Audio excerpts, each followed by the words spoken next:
এবারের আইপিএলে একমাত্র বিদেশি বোলার ও চেন্নাইয়ের প্রথম বোলার হিসেবে মেডেন ওভার করেছেন মুস্তাফিজুর রহমান। মুস্তাফিজের করা তৃতীয় ওভার থেকে কোনো রানই নিতে পারেনি এই আসরের পাঞ্জাব কিংসের সবচেয়ে ভয়ঙ্কর ব্যাটার শশাঙ্ক সিং। 15তম ওভারে মুস্তাফিজ যখন নিজের তৃতীয় ওভার করতে এলেন, পাঞ্জাবের প্রয়োজন ছিল মাত্র 28 রান। নিশ্চিত হারের মুখ থেকেও মুস্তাফিজ লড়লেন দাঁতে দাঁত চেপে। শশাঙ্ক সিং মুস্তাফিজের সেই ওভার থেকে একটি রানও নিতে পারেননি। সেই ওভারের প্রথম বলটা মুস্তাফিজ অফসাইডের দিকে করেছিলেন। শশাঙ্ক সিং ব্যাটে বলে ঠিকমতো করতে পারেননি বল, তাই সেই বলটা হয় ডট। বলটির গতি ছিল ঘন্টার প্রতি 135.7 কিলোমিটার।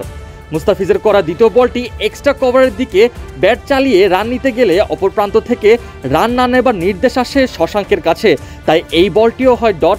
এই বলের গতি ছিল ঘন্টার প্রতি 135.1 কিলোমিটার। এরপর ফিজ তৃতীয় বল করতে আসলে আবারও অফসাইডের বল ঠিকমতো ব্যাটে বলে করতে পারেনি শশাঙ্ক। বল চলে যায় সোজা ধোনির হাতে।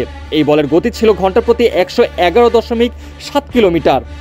চতুর্থ বলটি গুড লেন্থে হওয়ায় শশাঙ্ক সফট হ্যান্ডে বলটি মোকাবেলা করেন, আর সাথে সাথে বল ফিল্ডারের কাছে চলে যায়, যার ফলে রান নেবার কোনো সুযোগই আসেনি ব্যাটারের কাছে।